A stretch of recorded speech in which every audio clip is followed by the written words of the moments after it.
candado, porque entre adversarios políticos esto es muy común también. Gracias, congresista. Gracias, presidenta. Termino, presidenta. El candado lo pone el propio proceso penal. Yo he trabajado con esta información en estudios que he realizado hace algunos años y aproximadamente el 70% de las denuncias que llegan al Ministerio Público son archivadas automáticamente. Entre ellas incluyen las denuncias tendenciosas y malintencionadas.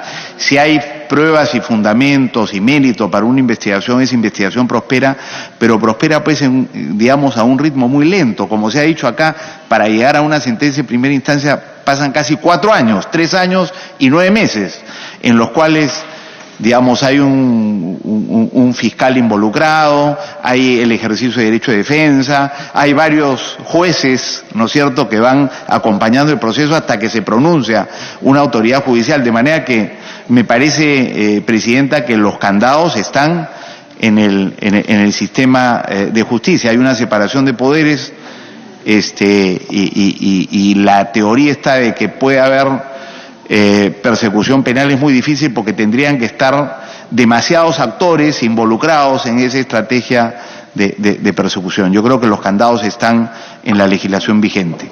Gracias, presidenta. Gracias, congresista Costa. Congresista Arimborgo. Gracias, presidenta. Listo.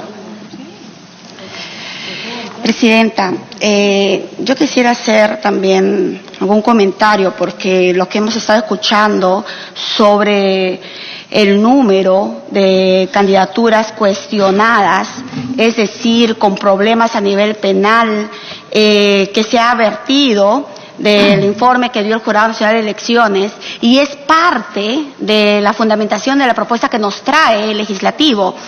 Es más o menos, acá dice 1.94. Yo me hago una pregunta, ¿no? ¿Esto es base suficiente? ¿Esto es base suficiente, presidenta? 1.94 de las candidaturas presentan estos problemas, o sea, están cuestionados a nivel penal. Congresista Arimborgo, discúlpeme, debería bajarme en realidad para aportar, pero no es para debatir, solamente para abonar a cifras. Usted está haciendo referencia al total de candidatos, creo que es 1.94. Sin embargo, si atendemos a una información presentada el día de hoy por La República, por ejemplo, yo lo sé, solamente que como está en la noticia del día, el porcentaje resulta siendo muchísimo menor. El 0,06% era la cifra que quería sumar a lo que se está.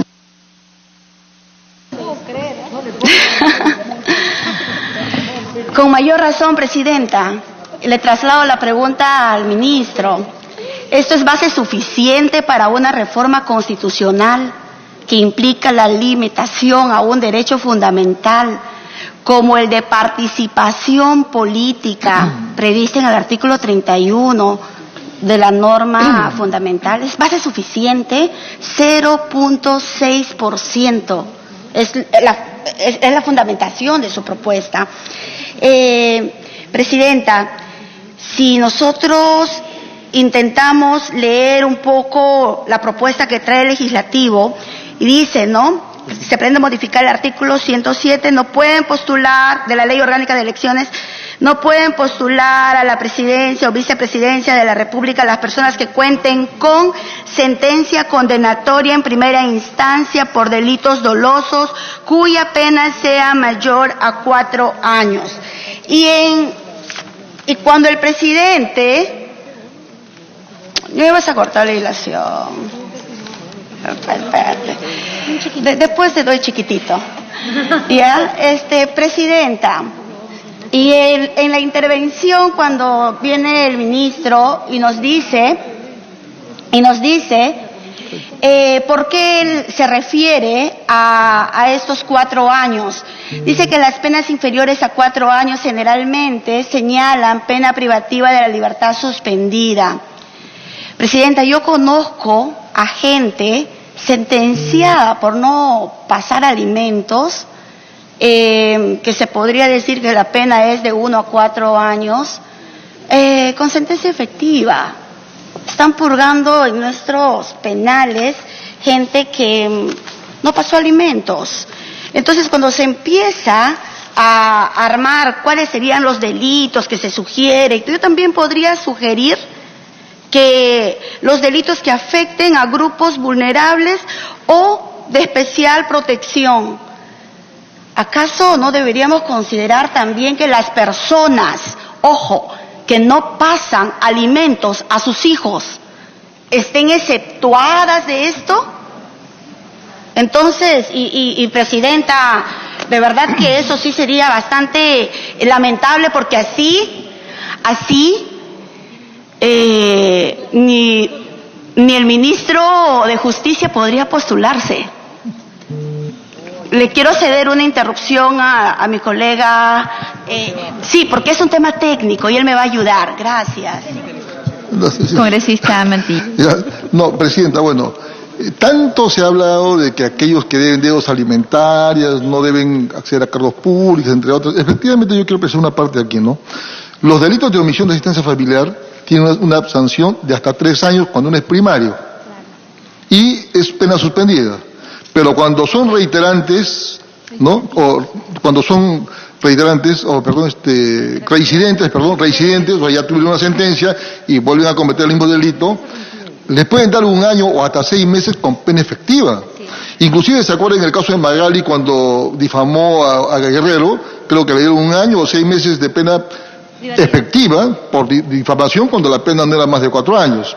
Entonces, este tema de los 4 años está muy relativo y yo pienso que hay que regularlo bien en la Ley Orgánica de Elecciones. Entonces, no necesariamente tiene que ser más de 4 años, sino pueden ser penas efectivas que se estén dando con sentencia consentida. Bueno, hay varios temas, pero si me permites, yo quiero retroceder a mi primera exposición, Presidenta, para profundizar un poco más este tema del control de convencionalidad, porque acá estamos hablando de temas constitucionales. En nuestra ley orgánica, en nuestro Código Procesal Constitucional, Presidenta, en el artículo 5, que viene a ser un principio del proceso constitucional, dice lo siguiente: el contenido y alcance de los derechos constitucionales, obviamente de nuestra Constitución política, protegidos por los procesos regulados en el presente Código, deben interpretarse, escuche, Presidenta, de conformidad con la Declaración Universal de Derechos Humanos, los tratados sobre derechos humanos, así como de las decisiones adoptadas por los tribunales internacionales sobre derechos humanos. Ahora, leí, y quizás no lo han entendido muy bien o no le han puesto atención, a lo que dice el Pacto Internacional de Derechos Civiles y Políticos, artículo 5, inciso 2, dice: no podrá admitirse restricción o menoscabo de ninguno de los derechos fundamentales reconocidos o vigentes en un Estado parte en virtud de las leyes, convenciones, reglamentos o costumbres. Y si estamos hablando de que en este mismo pacto y en el Pacto de Costa Rica, en la Declaración Universal, se habla de presunción de inocencia y le vamos a restringir, ¿no?, para este tema electoral, entonces hay que analizarlo con pinzas. Es verdad, el Tribunal Constitucional, Presidenta, en varias sentencias, en el expediente 4677-2004, en el 2802-2005, en el 3330-2004, ha establecido que los derechos fundamentales no son absolutos, pero existen pues varias teorías sobre esta famosa sobre estos derechos fundamentales. Existe la teoría de la relatividad, la teoría de los derechos absolutos y también la teoría de la institucionalidad. ¿En cuál se posicionó nuestro tribunal en esta sentencia que he explicado? En la teoría de la institucionalidad, o sea, una posición intermedia. Para ciertos casos podemos de repente, ¿qué le digo? No le digo transgredir, sino excluir ciertos, o apartarnos un poco de los derechos fundamentales, pero sin violentar su esencia, ¿no? Ahora, ¿qué es la esencia? Es lo que no está bien desarrollado. En todo caso, Presidenta, lo que creo que tenemos que ver acá bien claro es de que no debemos hacer una modificación constitucional que en esencia transgredan derechos fundamentales, como la presunción de inocencia. Si hay que regular, hay que regularlo, como yo propuse al comienzo, hay que buscar puntos intermedios de repente, tratándose de que debemos recuperar la confianza de la población, de que debemos transparentar, digamos, la actividad política en el Perú, entre otras cosas, ¿no? Una sentencia condenatoria en segunda instancia, entendiendo que la casación, como le dije, más por asuntos de forma que por cuestiones de fondo, entonces por ahí de repente va el tema.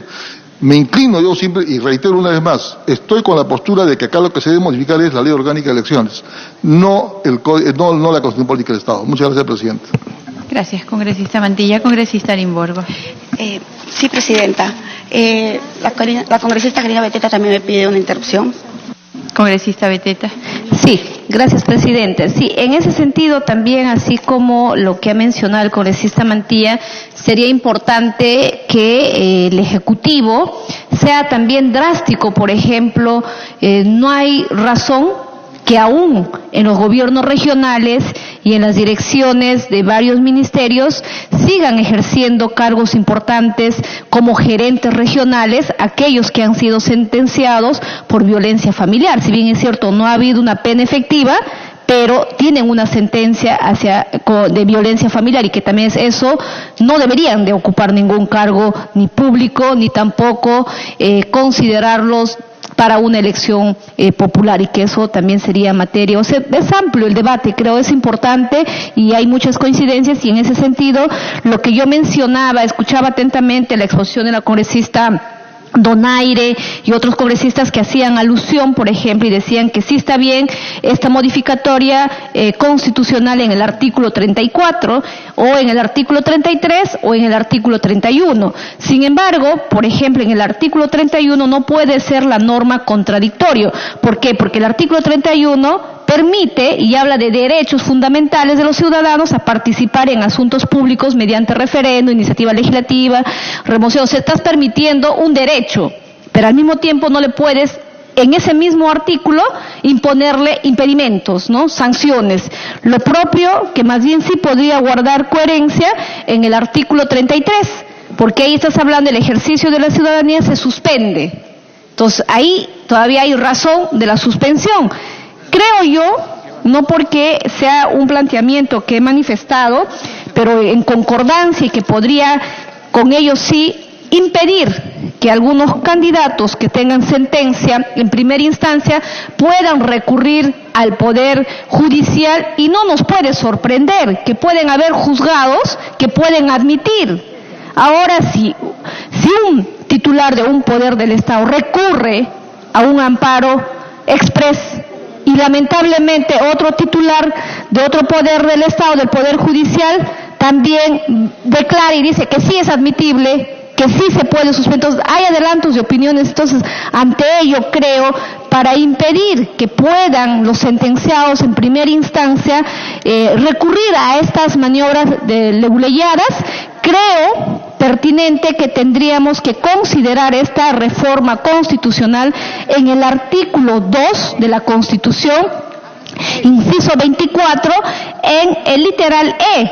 ¿Por qué digo que ahí podría haber la pertinencia? Así como en el inciso C, por ejemplo, del mismo artículo 2, inciso 24, en la C dice, no hay prisión por deudas. Sabemos que todos los que deben no van presos. Pero esta misma norma constitucional hace una excepción. ¿Y qué dice esta excepción? Este principio no limita el mandato judicial por incumplimiento de deberes alimentarios. Si no estaría comprendido en este artículo, todos aquellos deudores alimentarios podrían invocar, ¿no?, este derecho, que no hay prisión por deudas.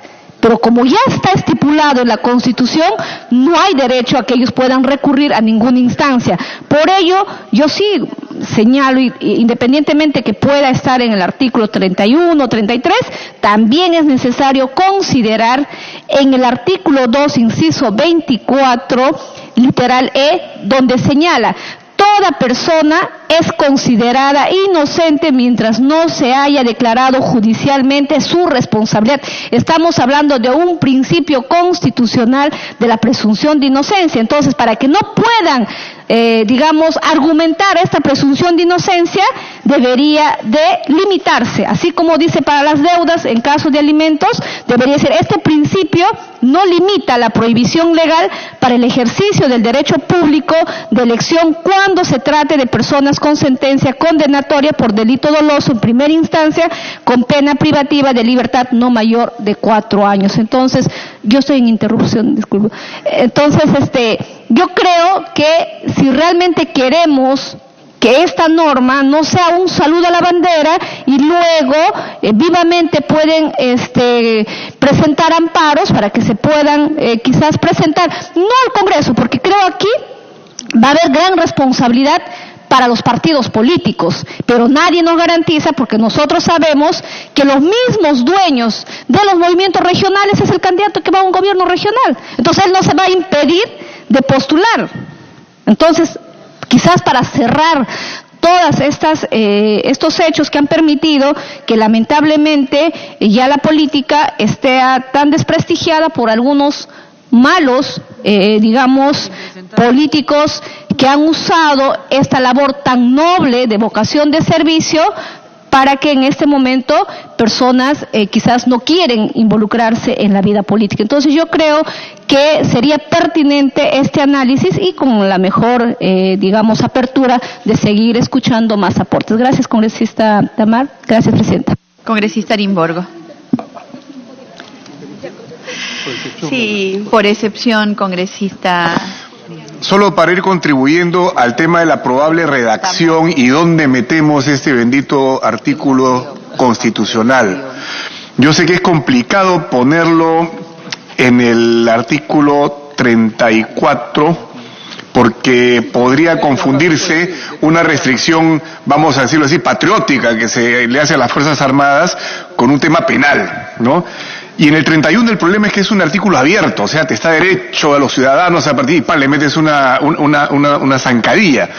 Como no se puede meter un artículo nuevo porque armas todo un lío, porque habría que cambiar el orden de todos los artículos constitucionales, yo sugiero, presidenta, que el equipo técnico tome nota, que hagamos lo mismo que se hizo para con nosotros los congresistas.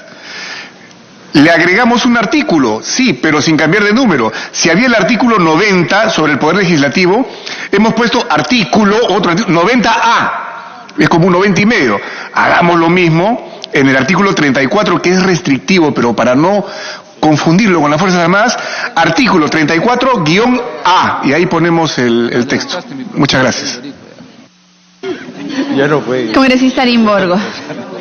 Congresista Beteta, muy breve, sí, por favor. Gracias, presidente, porque yo debo de entender que no solamente estamos legislando para los cargos a congresistas, estamos hablando de gobiernos regionales y gobiernos locales, entonces no tendría nada que ver el artículo 90 porque es necesariamente por ello. Entonces yo vuelvo a insistir, creo que es necesario que tenemos que buscar la mejor redacción y en el artículo que permite que no haya confusiones.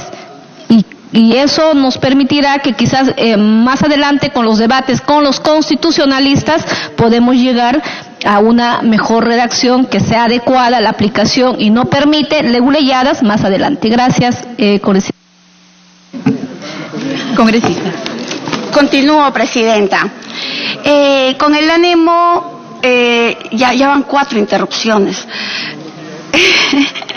Con el ánimo de seguir escuchando mayor sustento por parte de los que proponen el cambio en nuestra Constitución, también yo quisiera saber, presidente, si nos pueden dar, abusando de la confianza de que tenemos ahora acá al Ministerio de Justicia, si nos pudieran dar más data, mayor data respecto a cuál es el número de autoridades, alcaldes y gobernadores que tuvieron condena al inicio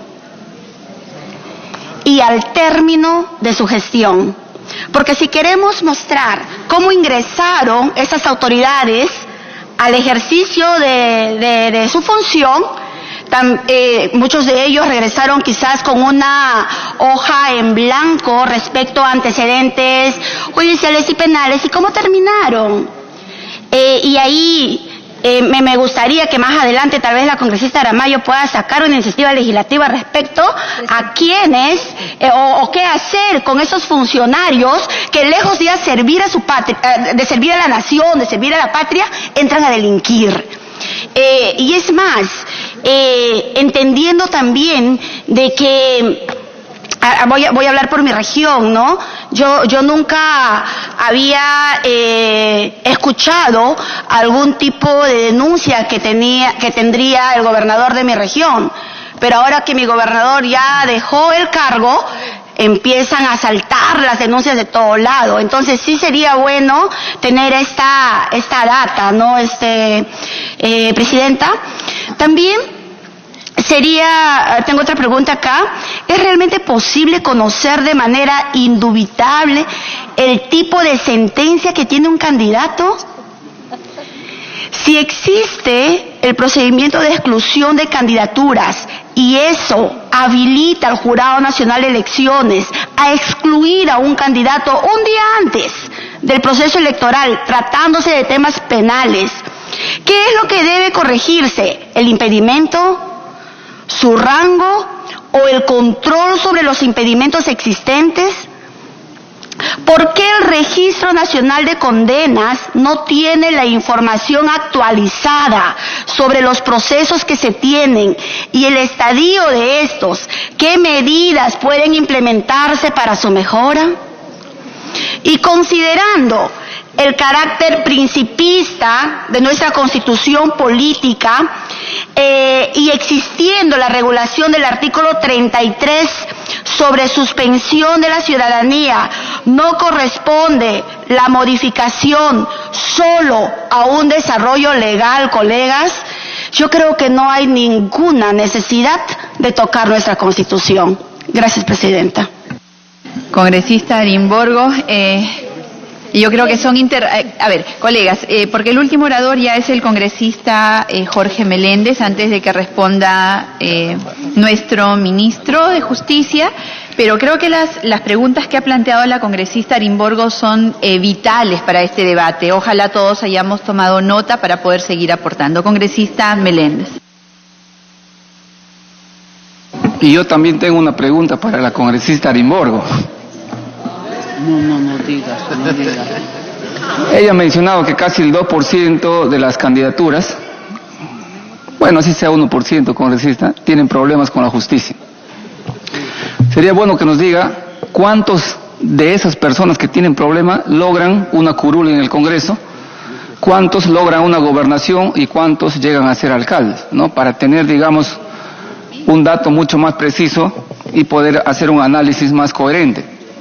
Luego, también se comparó a un alcalde con un congresista de la República. Y creo, presidenta, que es una mala comparación, porque el artículo 93 señala que el congresista representa a la nación. Y un alcalde a veces representa una pequeña jurisdicción. Y el artículo 39,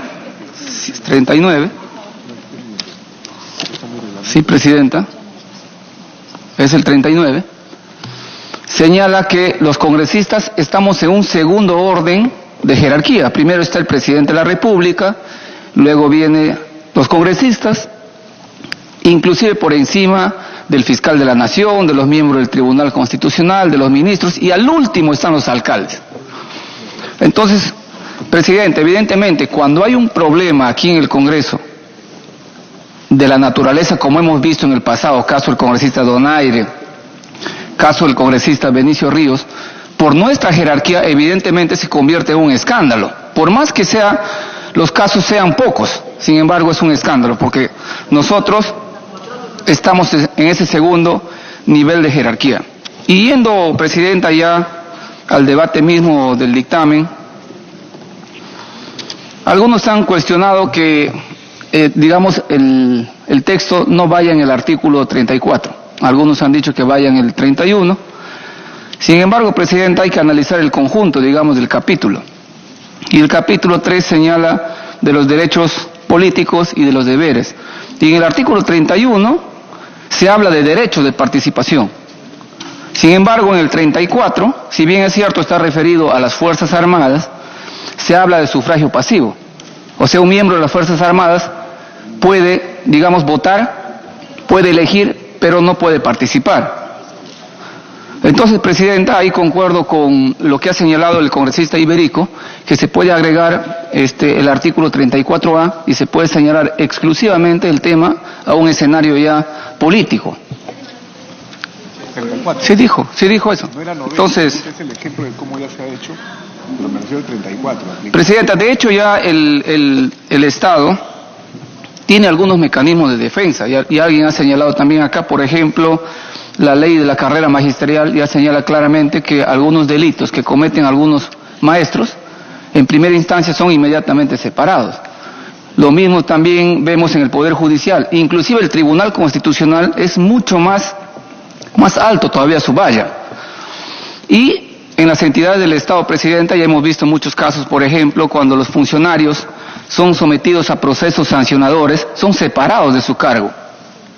Entonces, y ahí hago referencia a lo que señaló el ministro de Justicia, que la presunción de inocencia, Presidenta, es relativa en algunos casos, o no es absoluta. Entonces, hay presunción de inocencia relativa, y en este caso creo que encaja perfectamente la temporalidad. Porque si esa persona que tiene una sentencia en primera instancia luego demuestra su inocencia, perfectamente puede participar en una siguiente elección. Entonces, Presidenta, siguiendo el predictamen que nos han presentado el día de hoy, y habiendo coincidencias, solamente la falta de coincidencia viene en que si debe estar en un rango constitucional o a nivel de ley. Yo creo, Presidenta, que deberíamos votar el predictamen, con cargo a mejorar la exposición de motivos, la sustentación. Y por otra cosa más, precisamente le hemos invitado para eso, Presidenta, al ministro de Justicia, para que nos absuelva las dudas y podamos tener ya un predictamen votado el día de hoy. Muchas gracias, Presidenta. Gracias, congresista Meléndez. Finalmente, congresista Glave, antes de darle la palabra al ministro. Sí, Presidenta. Solamente pedirle al ministro también un dato sobre, por ejemplo, a cuántas personas se les ha quitado la vida por traición a la patria en los últimos tiempos. Entiendo que prácticamente nadie. Y entonces eso no quita el que no tengamos la restricción en la Constitución, Presidenta. No se trata del número, sino se trata de la necesidad de tener la certeza de que hay cosas que se podrían hacer de ser necesarias. Gracias, Presidenta. Gracias, congresista Glave. Congresista Salgado, para que finalice Gracias, la señora Presidenta, saludando al señor ministro y felicitándolo por estar con nosotros discutiendo estas materias. Yo no he podido estar antes porque también hemos estado citados al Acuerdo Nacional, ha coincidido con 3 constitucionalistas y los miembros de la sociedad civil y partidos políticos analizando estos temas. Ahí me he permitido informarle, señora Presidenta, de lo que habíamos acordado en su conferencia de prensa y hay diversas posiciones, lógicamente, porque algunos están planteando de que este es un tema que tenemos que debatir con amplitud, no por mucho madrugar se amanece más temprano. Es más, estaban hablando de crear un comité dentro del Acuerdo Nacional para socializar estas líneas y entonces yo creo que vayamos avanzando, pero con cuidado porque tengamos en cuenta que las reformas constitucionales son las que van a regir de aquí para adelante y ojalá que 25 años más, señora Presidenta. Así que con cuidado, paso a paso, pero lógicamente les he indicado cuál es la prioridad que nos ha planteado el propio Ejecutivo. Ya no son los 12, son 6 o 5 y ellos ahora plantean inclusive que sean 2. Algunos, no hay ningún acuerdo ahí todavía. Han habido una serie de intercambio de información y de ideas y de todas maneras ya tienen conocimiento de cuál es el orden que nosotros hemos establecido dentro de la Comisión de Constitución. Nada más para informarles de eso, señora Presidenta. Gracias, congresista Salgado. Ministro, va a responder todas las preguntas que han sido planteadas por los señores congresistas.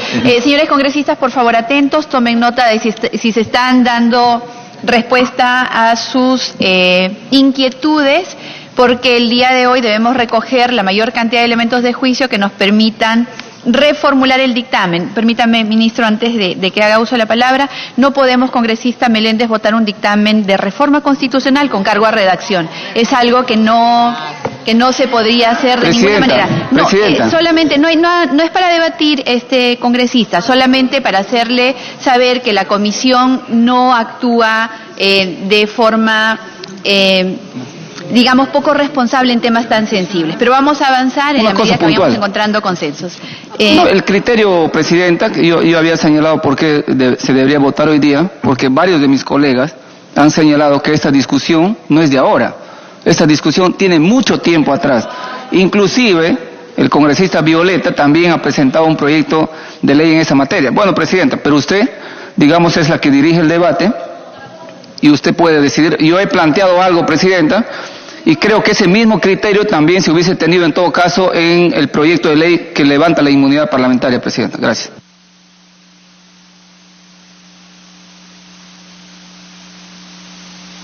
Muy brevemente, por favor, congresista Alcort, Melgarejo, Alcorte y Beteta. Bien claras. El ministro ha venido, hemos estado toda la mañana reunidos, hemos puesto cada una de sugerencias, hemos metido, tiene que hacer un nuevo dictamen y se votará. Ni siquiera hemos escuchado al ministro, entonces hay que hacer las cosas bien, no por el entusiasmo de ser franelero tampoco, ¿no? Tampoco. Congresista Melgarejo. Presidenta, por favor. Presidenta, ya retiró. No esperaba esas expresiones. Presidenta, en la misma línea, pedir que este debate que estamos buscando el consenso y que de verdad necesita debatirlo, ahondar, porque se trata de nuestra Carta Magna. Entonces voy a invocar a mis colegas congresistas no perder el norte y concentrarnos y no pedir más allá de lo que no debe de convenir, porque saludamos la presencia del ministro y que de verdad haga uso de la palabra para ya poder arribar a temas concretos a lo que nos conlleva. Gracias, Presidenta. Solo quería hacer notar que no perdamos el norte del respeto. Gracias. Congresista Beteta. Gracias, Presidenta. Sí, yo creo que hemos llevado una mañana tan importante, muchos colegas han dado propuestas, podemos tener visiones diferentes, pero lo que no se puede seguir dejando una mentira, lo cual ya la Presidenta en su exposición ha manifestado, que en el caso de la inmunidad no es cierto, congresista, que en 3 horas se haya debatido. Por favor, yo pido por respeto a la institucionalidad del Parlamento y por respeto a la Comisión, no sigamos con ese mismo cuento que es un cuento, no es una verdad. Gracias, Presidenta. Gracias, congresista Beteta. Ministro. Presidenta, señores parlamentarios, muchas gracias. He estado muy atento a sus participaciones, aportes, sugerencias y también observaciones, que es propio de la deliberación que corresponde al Congreso de la República. Inicialmente, en mi participación, yo manifestaba el gesto que nos permite en nuestra democracia de dialogar y sobre todo de construir. Y qué mejor cuando estamos hablando temas de reforma política. He saludado y reitero mi saludo de haber reestructurado el cronograma de actividades de esta comisión y estar priorizando, tal cual ha sido el mandato del Pleno del Congreso, de las propuestas alcanzadas por el Ejecutivo. La señora Luz Salgado, en buena hora que esté cerrando el debate, manifestaba de que no hay que actuar con celeridad. Pero también hay un dicho que dice, ¿no?, quien madruga Dios le ayuda. Y de repente tenemos tener la venia divina para que nos dé, en el tiempo prudente, nos dé la certeza y convicción de que esto puede avanzar. Pero al margen de ello, me habían peticionado algunas estadísticas y son fuente directa del Jurado Nacional de Elecciones. En el año 2018, 27 autoridades regionales y municipales han sido vacadas por delito doloso. Fuente Jurado Nacional de Elecciones. En el mismo año 2018, 60 autoridades regionales y municipales fueron suspendidas por sentencia o prisión preventiva. Fuente Jurado Nacional de Elecciones, ¿no? Esa es la crudeza de las estadísticas. Y se ha insistido mucho en el tema de la presunción de inocencia. Y hicieron alusión inclusive de manera persistente al artículo 2, inciso 24 y apartado E. Y lo voy a leer textualmente. Toda persona es considerada inocente mientras no se haya declarado judicialmente su responsabilidad. El congresista Costa lo precisó, lamentablemente pareciera ser que no se le prestó la atención, pero que dice, en tanto no se haya declarado judicialmente su responsabilidad. O sea, una primera sentencia no deja de ser una declaración judicial, una segunda sentencia también. Por consiguiente, si es en una primera instancia, obviamente queda satisfecha la exigencia del mandato constitucional. Lo segundo, di alusión en mi intervención inicial a un fallo del Tribunal Constitucional, y que es necesario reiterarlo, es la sentencia 004-2010, en su fundamento 26. Los derechos fundamentales pueden ser limitados restringidos en alguna medida cuando resulten justificados en la protección razonable de otro derecho o bienes de relevancia constitucional. Y creo que fue el congresista Iberico quien manifestó que no hay derechos absolutos. Aquí podría entenderse que hay una colisión, pero y es natural. Estamos hablando de criterios interpretativos. Cuando hay una colisión, se busca desde la sistemática que nos permite la Constitución llegar a puntos de encuentro, pero constructivos. O sea, no detenernos en el impasse. Y eso justamente es la sugerencia que nos da el Tribunal Constitucional. Se nos reclamó de que ¿qué incidencia o impacto tendría el hecho de tocar distintas materias constitucionales respecto especialmente al derecho internacional de los derechos humanos, ¿no? Y de verdad que reconfortante es hablar del principio de convencionalidad, porque antes éramos renuentes, antes solo hablamos del principio de constitucionalidad, y insistir en el principio de convencionalidad es aceptar el sistema internacional de los derechos humanos, y es bueno. De verdad que es bastante reconfortante y grato escucharlo. Y a efecto de ello, yo me voy a remitir a dos casos concretos. Dos resoluciones emitidas por la Corte Interamericana de Derechos Humanos de San José de Costa Rica, caso Yatama, y el caso Castañeda Guzmán, donde en ambas resoluciones se permite limitar derechos políticos, pero de manera razonable. Si se quiere una fuente de derecho internacional, ahí la tenemos. Pero más aún, existe, desde la perspectiva normativa, está la Declaración Universal de los Derechos Humanos en el artículo 11 y está la Convención Americana de Derechos Humanos en el artículo 23. Otro aspecto, efectivamente, alguien lo ha reclamado y me parece razonable. ¿Se ha hecho en test de proporcionalidad? Sí, se ha hecho en test de proporcionalidad.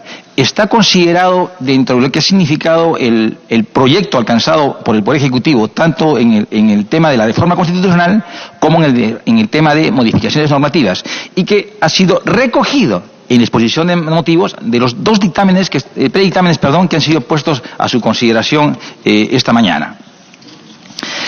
Se nos dice, señor Víctor Andrés García Belaúnde, lamento que no esté aquí, que no es necesario un cambio constitucional. Y yo quiero partir por una respuesta que se dijo aquí, ya no voy a dar nombres para decir que hay un trato de preferencia, de que es riesgoso si no se tiene una regulación constitucional, porque podría ser pasible de una impugnación u objeción de carácter constitucional. O sea, me refiero al fuero constitucional, bastante riesgoso. Si no está constitucionalizado, obviamente hay algún nivel de exceso, y tú estás forzando una interpretación. Cuando se habla de la Constitución, alguien nos dice, oye, pero estamos cayendo en un exceso de reglamentarismo. Podría ser sí, podría ser no. Pero las circunstancias histórico-políticas que viven en nuestro país nos proponen y exigen que tenga una regulación constitucional para que este marco normativo pudiera tener el alcance de intangible. Y digo intangible porque una modificación constitucional tiene ciertas rigurosidades en el procedimiento de su aprobación, ¿no? 2 legislaturas, o 2/3, o referéndum, la hace compleja. Y justamente es necesario que sea compleja, ¿por qué? Para darle fortaleza. Porque si fuera una ley ordinaria, la modificamos hoy, y también mañana, y también pasado. Y lo que queremos como país son reglas claras, fijas, pero sobre todo estables y que tengan perdurabilidad en el tiempo. O sea, esa es la argumentación por la cual se requiere de una modificación constitucional. Pero yo quiero abundar más en la parte dogmática normativa que propone la propia Constitución. El artículo 31, que se ha hecho alusión de manera reiterada, habla del ejercicio de ciudadanía. El 33 habla de la suspensión de esa misma ciudadanía. Y el 34, sí, efectivamente, habla de las Fuerzas Armadas y Fuerzas Policiales, a quien nos merece el mayor de los respetos. Pero es el único artículo de la Constitución que nos habla del llamado sufragio pasivo. No hay otro artículo que nos hable de los impedimentos. Entonces, por una cuestión de coherencia y de especialidad, la propuesta del Ejecutivo está determinada a que se modifique el artículo 34. Ahora, se ha dicho que la propuesta del Ejecutivo es que sea un añadido, o sea, que vaya a renglón final. Pero otra propuesta, son dos creo, dice, no, mejor que vaya al comienzo. Este es un debate, una dilucidación que tiene que hacer al interno de la comisión. Pero si, obviamente, tengo que resolver una inquietud, a mí con precisión me parece que es el 34. Y reitero, por especialidad y coherencia, y que tiene que estar en la parte final de dicho artículo.